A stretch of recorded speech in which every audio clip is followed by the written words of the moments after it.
Obispo Police Department is mourning the loss of an officer after he was shot to death while serving a search warrant. Local SLO creatives planned and hosted a DIY craft sale for the community over the weekend. And the downtown entrepreneurship community will be around for another year.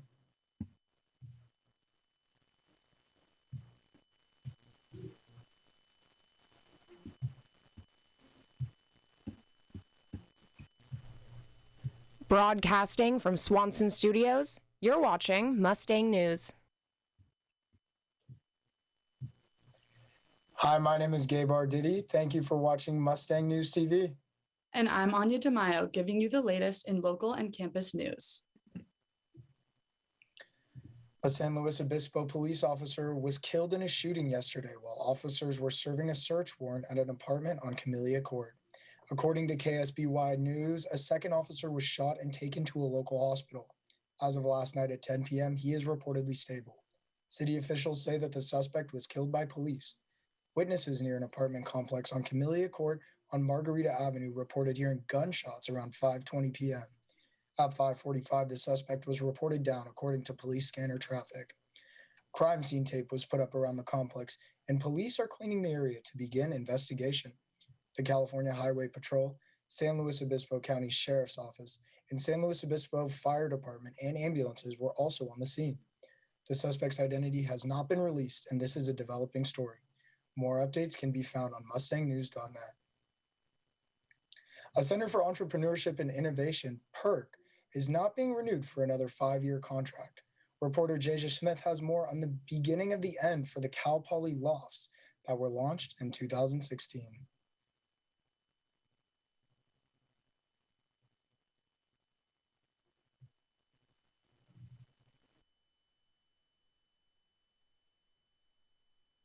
In November, University Housing announced Cal Poly would not be renewing their lease for the downtown Cal Poly lofts, which is a partnership between the Center for Entrepreneurship and Innovation and University Housing.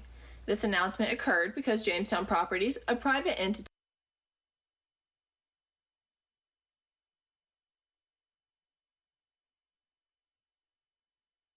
In November, University Housing announced Cal Poly would not be renewing their lease for the downtown Cal Poly lofts, which is a partnership between the Center for Entrepreneurship and Innovation and University Housing. This announcement occurred because Jamestown Properties, a private entity, is transitioning to become the new management for the downtown community. Continuing students who are residents of the lofts were worried that they would be displaced for the upcoming academic year, so residents like Parsakos Ravi were sent searching for other options. I kind of scrambled to find a house, signed a lease on a house with 2 of my buddies, a 5-person house, found everyone to fill that lease, dealt with that contract and signing that, and I'm definitely moving out of here because I have that lease. However, Shona Davis, the Cal Poly Live-In staff member, sent an email out to residents in late April contradicting the news from earlier this year. Now Cal Poly and Jamestown have come to a mutual agreement. Cal Poly is set to continue managing the community contracts and assignments for an additional year, while Jamestown manages the custodial staff and maintenance. This shift allows current residents the renewal of their downtown leases for an additional year at an increased rate of around 9%. Current resident of the loft, Sydney Newcomb, says she wants the entrepreneurial community to preserve. I'm hoping that sense of community and those types of people who are drawn to that type of housing can maintain it in the future. But I noticed that I feel like maybe a lot of students who got the notice late are leaving, and so that might be shifting the dynamic of the lofts. Matt Lazier, on behalf of University Housing, says he has no comment in regards to these changes for the downtown Cal Poly lofts. For Mustang News, I'm Jaja Smith. The lofts have cost $412,000 a year to the university. However, the increased rates are set to mitigate the cost of Cal Poly's management of the building for the next academic year. A DIY pop-up event and craft sale took place over the weekend, giving back to the local community in more ways than one. Reporter Ruby Tincup has more on the event. Local SLO creatives planned and hosted a DIY pop-up event Saturday, featuring a variety of crafts, DIY stations, vendors, art, and photography. Cal Poly Junior Mia Liu helped plan the event and says many people heard about the craft sale via social media. on Instagram, it was like 200 people, send it to somebody else. And I was like, we have 400 people coming? Like, I'm not prepared for that. But that's like a good problem to have. Lou also makes her own handmade jewelry and accessories for her small business called Mia Makes Ice. Last summer, I just started doing like some beaded jewelry for fun, but I was making so much for fun, and I would just have people come over and be like, yeah, take whatever you want. Like, I just made these. You're like, what? Like, let me pay you. And I was like, okay, like, not mad about that. Like a year now since I've been doing that like seriously, and it's been great. It's been amazing. 10% of all sales made went to the Gala Pride and Diversity Center in SLO. Additionally, the event included a hygiene drop-off where visitors were encouraged to bring products for hygiene kits that will be made for homeless outreach in SLO. It just sucks because it's like, what can you do besides give money? And it's like, I feel like this is another way to just like give back to the community that I literally see every day and walk by every day. Many were excited to be attending the craft sale after refraining from similar events due to the pandemic. This is kind of the first one I've been to, especially like in a backyard like this. It's really cute that they were able to, I don't know, have such a good turnout. Lou says planning the pop-up took almost 2 months and that it was exciting to see her vision finally come to life. Coming all together and like last night working on it and just seeing it all come together, it's just like, it's amazing. Like seeing everybody here right now, and like I can't believe like everyone's here and it's all set up and like everyone's interested and down and like wants to like put out the same energy that I want to put out. For Mustang News, I'm Ruby Tincup. There will be similar pop-up events highlighting the talents of local artists and creators happening soon. After the break, see how Cal Poly's beach volleyball team fared in the national championship tournament.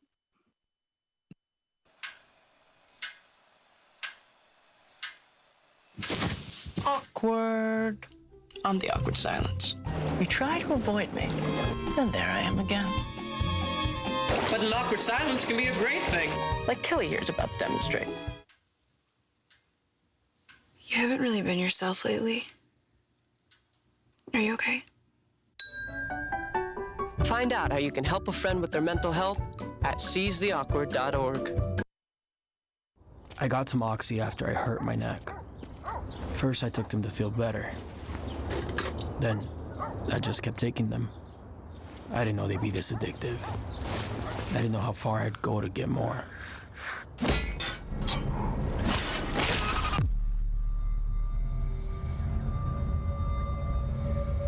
Opioid dependence can happen after just 5 days. Know the truth, spread the truth.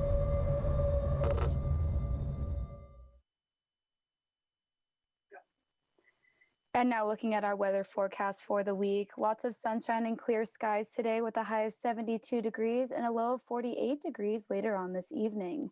Humidity is reported to be at 77% with 4-mile-per-hour west-southwest winds. The UV index will get up to an 8 today, so if you choose to take advantage of the sunshine and go outside, make sure to bring a hat or wear some sunscreen. And now we're going to take a look over at our local beaches. Cayucos and Morro Bay have highs of 61 degrees and lows of 48 degrees, while Pismo and Avila beaches have highs of 63 degrees and lows of 48 degrees. If we go a little bit further south, we can see Oceano is cooler with a high of 59 degrees today and a low of 48 degrees. And now for our 5-day forecast. Clear sunny skies will continue into Wednesday and Thursday with highs in the low 70s. Things then start to cool off towards the weekend, Friday, Saturday, and Sunday with partly cloudy skies and temperatures dropping into the 60s. Be sure to bring a light jacket or cardigan with you on a night out as daily lows continue to be between 46 and 48 degrees. That's all for your weather update. I'm Ruby Tincup, and now back to Gabe with today's top news story. Thanks, Ruby. Cal Poly's beach volleyball team traveled to Gulf Shores, Alabama this past weekend for the NCAA National Championship. The team was greeted by beautiful sunny weather and stiff competition. After getting swept 3 matches to 0 by number 2 ranked USC, Porter Mom did play college volleyball. Took down rival Stanford 3 matches to 2. That set the stage for another rivalry matchup, this time with number 1 UCLA. Blueberry. Across the 5 simultaneous matches on Saturday, the Mustangs held their own. At the second spot, Jalen Lombard and Amy Ozy put up a fight, but ultimately lost in straight sets. They finished the season with a 22-12 record.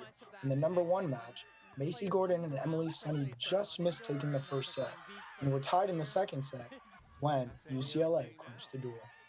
Looking back, the Mustangs had their most successful season to date. They finished with a 24-11 record, winning their second straight Big West title. Hopefully this year will be a foundational year for future success. USC ended up winning against UCLA on Sunday 3-1. The Mustangs aim to return to the tournament next year with some more experience.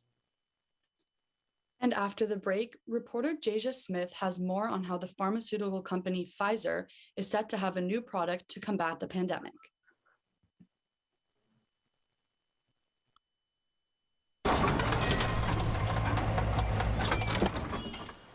Leah, did you put a new dent in that? This one? No. Were you texting and driving again?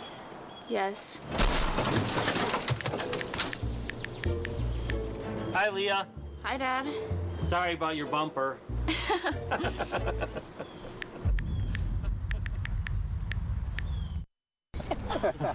Maria, so how's work? It was fourth period biology. Our students just weren't getting how easily viruses spread. So Miss Bell and I had them role play a zombie virus outbreak. By the time they had all learned the lesson, all the living were dead.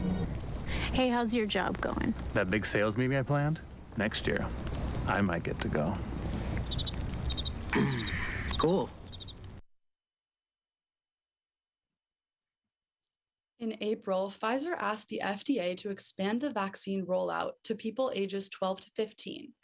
Now the pharmaceutical company is looking to pioneer a new product. Reporter Jasia Smith has more. A Pfizer pill will soon be available to the public to protect people from the pandemic. So I went to Instagram to see if Cal Poly students preferred a COVID-19 vaccination shot to a pill. 293 people interacted with my question, and over 100 Cal Poly students responded to the Instagram poll. And the results are in. 67% of Cal Poly students say they'd prefer a shot to a pill. Fourth-year sociology major Cole Fukai says an oral version makes him more uncomfortable than the pinch of a shot. I guess they just kind of sketch me out a little bit because they're so new. If I had to choose, I would probably just go with the injection just because it's more like, I guess, what I'm used to.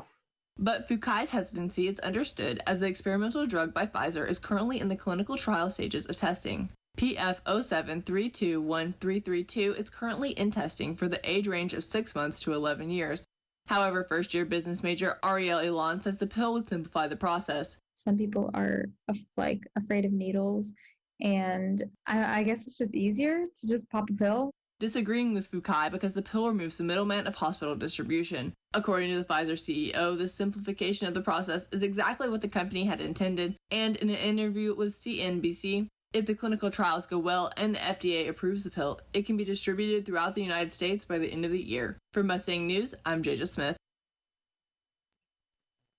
This Pfizer product is using the same techniques that have been proven effective for other viral pathogens such as hepatitis C and HIV.